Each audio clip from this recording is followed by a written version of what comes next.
এই যে ভিডিও এই যে ছবি তোলা হয়েছে, এই যে ছবি তোলা রকমের গ্যাস আমরা উৎপাদন করি পৃথিবীর মানুষেরা উন্নয়নের নামে। এই উন্নয়ন আমরা দেখি একটা সবুজ মাঠ হঠাৎ করে কতগুলি ফকির আলোকে আলোকিত হয় ঝকঝক করে, তার উপরে চারিদিকে ইট পাটকেলের বড় বড় বিল্ডিং উঠতে যায়, উঠে যায় এবং আমাদের পরিবেশটা ধ্বংস হয়ে যায়।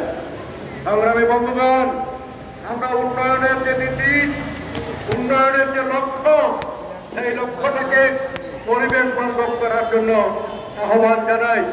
আমাদের পরিবেশ ধ্বংস করে আমাদের উন্নয়ন আমরা চাই না, কারণ পরিবেশ ধ্বংস হলে পৃথিবীটা ধ্বংস হয়ে যাবে, পৃথিবীর প্রাণীকুল ধ্বংস হয়ে যাবে, বায়োডাইভার্সিটি থাকবে না, মানুষ পশু পাখি গাছপালা নিশ্চিহ্ন হয়ে যাবে।